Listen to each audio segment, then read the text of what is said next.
सोचिए, पलक झपकते ही पैसे यहाँ से वहां। भारत में रोजाना करोड़ों लोग बस एक क्लिक और लेन देन पूरा। हाँ, ये तो रोज की बात हो गई है अब। बिल्कुल। 2018 में मतलब महीने के कोई 80 करोड़ यूपीआई लेन देन होते थे। और अब जुलाई 2024 का आंकड़ा है, हर महीने 14 अरब से ज्यादा। 14 अरब, ये तो वाकई क्रांति है ना? पर क्या इस कमाल की सुविधा की हम कोई कीमत चुका रहे हैं? मतलब क्या हम अनजाने खतरों या शायद बढ़ते खर्चों के जाल में फंस रहे हैं? ये सोचने वाली बात है। और वो कहानी सुनी कि एक जानी मानी हस्ती ने अपने खर्च कम करने के लिए गूगल पे डिलीट कर दिया। हाँ, मैंने भी पढ़ा था, दिलचस्प है। तो आज हम इसी डिजिटल पेमेंट सिस्टम, खासकर यूपीआई की तहों में उतरेंगे, देखेंगे कि चल क्या रहा है। बिल्कुल, आज हम इसी डिजिटल लहर को समझने की कोशिश करेंगे। ये यूपीआई आखिर इतनी तेजी से कैसे फैला, इसमें क्या जोखिम छुपे हैं, वो घोटाले जिनके बारे में हम सुनते हैं और शायद वो भी जिनका हमें अंदाजा तक नहीं। सही। और फिर गूगल जैसी बड़ी कंपनियां और रिजर्व बैंक, वो क्या कर रहे हैं हमें बचाने के लिए, और सबसे जरूरी, हम खुद को कैसे सुरक्षित रख सकते हैं। और अपनी मेहनत की कमाई, उसको सोच समझकर कैसे खर्च करें। हाँ, ये बहुत जरूरी है। हमारे पास रिपोर्ट्स हैं, आरबीआई के दिशा निर्देश हैं, कुछ स्टडीज हैं और लोगों के अपने अनुभव भी। इनसे हम ये पूरी तस्वीर बनाने की कोशिश करेंगे। चलिए शुरू करते हैं। तो ये जो डिजिटल भारत का उदय हुआ है, सस्ते स्मार्टफोन्स, हर जगह इंटरनेट, ढेरों ऑनलाइन सेवाएं, इसी माहौल में यूपीआई एकदम से छा गया। आज भारत के कुल डिजिटल पेमेंट्स का करीब 80% हिस्सा यूपीआई के जरिए हो रहा है। 80%?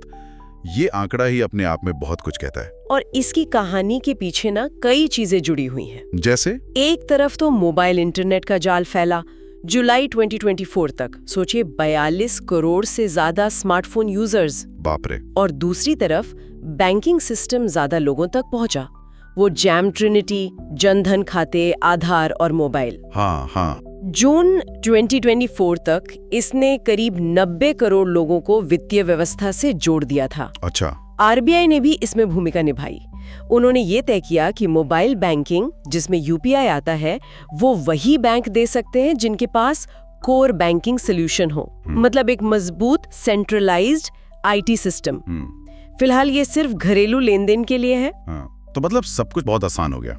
लेकिन जैसे ही चीजें आसान होती हैं, लगता है धोखेबाज भी ज्यादा शातिर हो जाते हैं। बिल्कुल। रोज खबरें आती हैं ऑनलाइन फ्रॉड की। 2024 में सिर्फ यूपीआई फ्रॉड से ही कितना 1087 करोड़ रुपए का नुकसान हुआ। 1000 करोड़ से ज्यादा। हाँ, और अंदाजा है कि 2025 तक भारत में साइबर क्राइम से कुल नुकसान 20,000 करोड़ तक पहुंच सकता है। 20,000 करोड़, ये तो बहुत ही बड़ा आंकड़ा है। ये सिर्फ आंकड़े नहीं है, ये लोगों की गाड़ी कमाई है जो लुट रही है।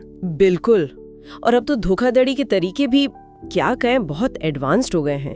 एआई का इस्तेमाल करके फर्जी वीडियो या आवाज बनाना, जिसे डीप फेक कहते हैं। हाँ, वो तो बहुत खतरनाक लगता है। हाँ, वो आम होता जा रहा है।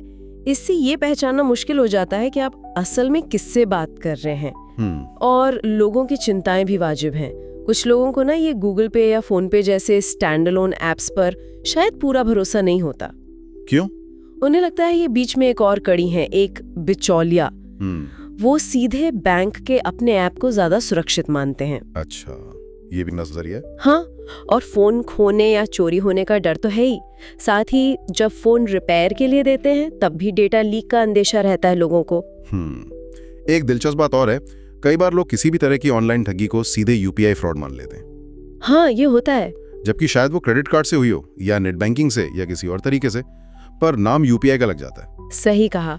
और ऑटो डेबिट जैसी सुविधाएं हैं जहां पैसे अपने आप कट जाते हैं हर महीने। हाँ, सब्सक्रिप्शंस वगैरह के लिए। जी, उनके जोखिमों के बारे में जागरूकता अभी भी मुझे लगता है थोड़ी कम है। ये जागरूकता की कमी ही शायद सबसे बड़ा खतरा है। बिल्कुल। लेकिन अच्छी खबर यह है कि इस चुनौती से निपटने के लिए बड़े पैमाने पर कोशिशें हो रही हैं, सिस्टम लेवल पे भी और कंपनी लेवल पे भी। जैसे गूगल ने अपना सेफ्टी चार्टर जारी किया है। वो बता रहे हैं कि वो एआई का कैसे इस्तेमाल कर रहे हैं सुरक्षा के लिए। अच्छा, क्या कर रहे हैं वो? काफी कुछ। जैसे गूगल सर्च में धोखाधड़ी वाली वेबसाइट्स को पकड़ने में उनकी क्षमता 20 गुना बढ़ी है। 20 गुना? हाँ। मैसेजेस ऐप वो दावा करते हैं कि हर महीने 50 करोड़ से ज्यादा स्कैम मैसेज रोक रहा है। वाह। और प्ले स्टोर पर प्ले प्रोटेक्ट है, जो खतरनाक ऐप्स को ब्लॉक करता है। भारत में ही अक्टूबर 2024 से करीब 6 करोड़ ऐसे प्रयास रोके गए हैं। 6 करोड़? ये तो बहुत बड़ा नंबर है। और गूगल पे पर भी कुछ कर रहे हैं? हाँ, गूगल पे पर भी अगर कोई संदिग्ध लेन देन लगता है तो चेतावनी दी जाती है। बता रहे हैं कि अब तक 4 करोड़ से ज्यादा बार ऐसी चेतावनियां दी गई हैं। ये तो अच्छा कदम है। और उनका एक डिजी कवच प्रोग्राम भी है। हाँ, सुना है इसके बारे में। वो सुरक्षा के बारे में जागरूकता फैला रहा है। उनका दावा है कि 17 करोड़ से ज्यादा लोगों तक वो पहुंचे हैं। इसके अलावा वो सरकारी एजेंसियों के साथ भी मिलकर काम कर रहे हैं, जैसे गृह मंत्रालय का cyber crime centre, IFOC, DOT, SEBI वगैरह। अच्छा। और हैदराबाद में उन्होंने एक नया Google safety engineering centre GSEC भी खोला है, जो खास तौर पर सुरक्षा तकनीकों पर ही फोकस करेगा। तो ये तो हुई गूगल की बात। कंपनियां टेक्नोलॉजी से सुरक्षा बढ़ा रही हैं। RBI का क्या रोल है इसमें? वो क्या कर रहे हैं? देखिए, RBI रेगुलेटर है, वो पूरा फ्रेमवर्क सेट करता है। बैंकों के लिए KYC मतलब अपने ग्राहक को जानो और एंटी मनी लॉन्ड्रिंग AML नियम बहुत सख्त हैं, ताकि पैसों का गलत इस्तेमाल रोका जा सके। फिर हर UPI ट्रांजैक्शन के लिए 2 फैक्टर ऑथेंटिकेशन यानी 2FA अनिवार्य है। मतलब पिन के अलावा फोन का पास होना भी जरूरी है? बिल्कुल। और अगर कोई गड़बड़ होती है तो शिकायत दर्ज कराने और उसके समाधान के लिए भी व्यवस्थाएं हैं, जैसे बैंकिंग लोकपाल। ये सब मिलकर एक तरह का सुरक्षा कवच बनाने की कोशिश है। सही है। ये तो हुई सिस्टम की बात, कंपनियों की बात, RBI की बात। लेकिन आखिर में मुझे लगता है हमारी अपनी सुरक्षा तो हमारे हाथ में है ना? 100%। टेक्नोलॉजी कितनी भी अच्छी हो, अगर हम सावधान नहीं हैं तो मुश्किल हो सकती है। तो वो कौन सी बुनियादी बातें हैं जो सबको, मतलब बिल्कुल सबको पता होनी ही चाहिए? सबसे पहला और सबसे जरूरी नियम, जिसे बार बार दोहराना चाहिए, अपना UPI पिन, OTP या पासवर्ड कभी किसी से शेयर ना करें। किसी से भी नहीं? अगर कोई बैंक से फोन करे तो? का दावा करे ये जानकारी सिर्फ आपकी है और किसी की नहीं। ओके, ये गांठ बांध लेने वाली बात है। बिल्कुल। और दूसरी जरूरी बात, पैसे पाने के लिए यानी रिसीव करने के लिए कभी पिन डालने या QR कोड स्कैन करने की जरूरत नहीं होती। ये बहुत सारे स्कैम्स में इस्तेमाल होता है। जी हाँ, पिन सिर्फ पैसे भेजते समय, पेमेंट करते समय डालना होता है। ओके। और क्या ध्यान रखना चाहिए? कुछ और बातें हैं, छोटी छोटी मगर जरूरी। हमेशा एक मजबूत पिन बनाएं, अंदाजा लगाना मुश्किल हो। अपना जन्मदिन, सालगिरह, 12340000 ऐसे पिन इस्तेमाल ना करें और इसे नियमित रूप से बदलते रहें। पैसे भेजने से पहले पाने वाले का नाम और UPI ID दोबारा जरूर जांच लें, क्योंकि एक बार पैसे चले गए तो UPI में वापसी मतलब रिवर्सल आमतौर पर बहुत मुश्किल होता है, लगभग नामुमकिन। हाँ, ये बात सही है। एक बार गया तो गया। जी। अपने बैंक स्टेटमेंट और SMS अलर्ट पर नजर रखें। कोई अनजान ट्रांजैक्शन दिखे तो तुरंत बिना देर किए बैंक को बताएं। ठीक है। ऐप सिर्फ भरोसेमंद सोर्स से ही डाउनलोड करें, जैसे गूगल प्ले स्टोर या एप्पल ऐप स्टोर। डाउनलोड करने से पहले डेवलपर कौन है, रिव्यूज क्या हैं, ये सब देख लेना अच्छा रहता है। ओके। पब्लिक वाईफाई जैसे रेलवे स्टेशन या कैफे का फ्री वाईफाई, उस पर पैसों का लेन देन करने से बचें तो बेहतर है। हाँ, वो सिक्योर नहीं होता। बिल्कुल। और अगर भीड़ वाली जगह पर पिन डालना पड़े तो स्क्रीन छुपा लें, पीछे से कोई देख ना ले, और वो अनजाने नंबरों से आए कॉल्स, लिंक्स, ईमेल या बहुत लुभावने ऑफर्स। आप जीत गए हैं 1 करोड़ टाइप। हाँ बिल्कुल वही। उनसे सावधान रहें, ये अक्सर धोखाधड़ी का चारा होते हैं। सही कहा। और खुदा ना खास्ता अगर फोन खो जाए या चोरी हो जाए, हाँ तो क्या करें? तो सबसे पहले अपने बैंक से संपर्क करके UPI निष्क्रिय कराएं और पुलिस में रिपोर्ट जरूर दर्ज कराएं। अपना सिम कार्ड भी तुरंत ब्लॉक करवाएं, क्योंकि OTP उसी पर आता है। कुछ लोग ये भी सलाह देते हैं कि फोन रिपेयर के लिए देने से पहले सिम निकाल लेना ज्यादा सुरक्षित है। ये अच्छा पॉइंट है। आजकल फोन में फिंगरप्रिंट या फेस ID लॉक भी होते हैं। क्या वो पिन से ज्यादा सुरक्षित है? देखिए, वो सुविधाजनक जरूर है, लेकिन पूरी तरह अचूक नहीं माने जा सकते। कुछ स्टडीज में ये बात आई है कि लोगों को लगता है कि पिन डालते समय नंबर छुप जाते हैं तो वो ज्यादा सुरक्षित है, जबकि पैटर्न लॉक में उंगली का मूवमेंट शायद दिख जाए। अंततः ये व्यक्तिगत पसंद और सावधानी पर निर्भर करता है। सही। तो मतलब सुरक्षा के कई पहलू हैं। अब आते हैं उस दूसरी कहानी पर जिसका जिक्र हमने शुरू में किया था। हाँ, वो अनम मिर्जा वाली। हाँ, टेनिस स्टार सानिया मिर्जा की बहन अनम मिर्जा, जो खुद एक जानी मानी फैशन उद्यमी हैं, उन्होंने बताया कि अपने खर्चों पर लगाम लगाने के लिए उन्होंने गूगल पे जैसे UPI ऐप्स डिलीट कर दिए। ये वाकया ना आजकल के डिजिटल युग का एक बहुत बड़ा सबक है। कैसे? UPI की सबसे बड़ी खूबी क्या है? इसकी आसानी। हाँ, चुटकियों में पेमेंट। बिल्कुल, लेकिन यही आसानी कई बार इसकी खामी भी बन जाती है। जब पैसा इतनी आसानी से बिना ज्यादा सोचे समझे खर्च होता है तो हिसाब रखना मुश्किल हो जाता है और फिजूल खर्ची बढ़ सकती है। इम्पल्सिव स्पेंडिंग जिसे कहते हैं। जी हाँ, अनम मिर्जा का कदम शायद इसी एहसास का नतीजा था कि वो ज्यादा खर्च कर रही थीं जितना उन्हें करना चाहिए था, और ऐप हटाने से उन्हें अपने खर्च पर सोचने का मौका मिला। तो इसका मतलब ये नहीं कि यूपीआई इस्तेमाल करना बंद कर दें, बल्कि शायद इसे ज्यादा समझदारी से इस्तेमाल करें। बिल्कुल सही। डिजिटल युग में वित्तीय अनुशासन मतलब फाइनेंशियल डिसिप्लिन और भी ज्यादा जरूरी हो गया है। तो क्या तरीके हो सकते हैं इस अनुशासन को बनाए रखने के? कुछ आदतें अपनाई जा सकती हैं, जैसे एक बजट बनाएं, तय करें कि महीने में कितना खर्च करना है और अपने खर्चों को ट्रैक करें।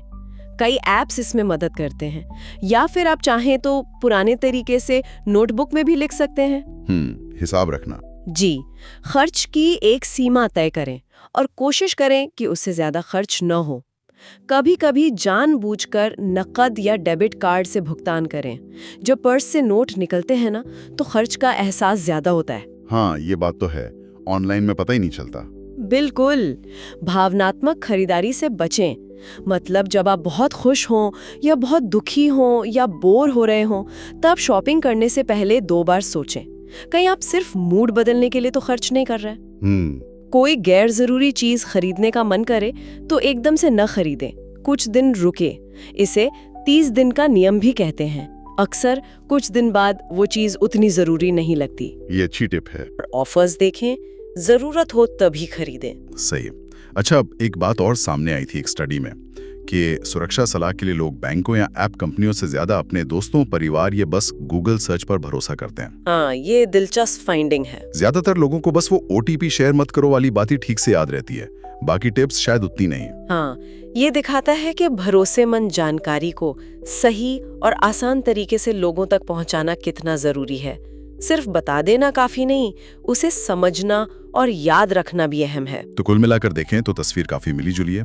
यूपीआई और डिजिटल भुगतान ने भारत में लेन देन का तरीका बदल दिया है, जीवन बहुत आसान हुआ है, इसमें कोई शक नहीं। लेकिन ये आसानी अपने साथ ऑनलाइन धोखाधड़ी का बढ़ा हुआ खतरा लाई है और अनजाने में होने वाली फिजूल खर्ची की चुनौती भी। हाँ, ये सिक्के के 2 पहलू हैं। गूगल जैसी कंपनियां AI और दूसरी टेक्नोलॉजी से सुरक्षा बढ़ाने की कोशिश कर रही हैं। RBI नियम बना रहा है, पर असली सुरक्षा और समझदारी तो हमें खुद ही दिखानी होगी, हमारी अपनी आदतों में, हमारी जागरूकता में। बिल्कुल। और देखिए, जैसे जैसे AI और स्मार्ट होगा, टेक्नोलॉजी और बढ़ेगी, वैसे वैसे घोटाले भी और शातिर और परिष्कृत होते जाएंगे। सवाल ये है कि क्या हमारी जागरूकता और सावधानी इस तकनीकी दौड़ में उनके साथ कदम मिला पाएगी या उनसे आगे रह पाएगी?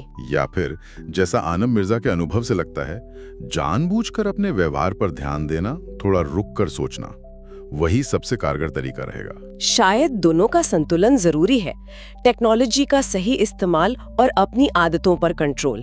आज ही अपने यूपीआई ऐप की सुरक्षा सेटिंग्स जरूर देख लें, एक बार रिव्यू कर लें।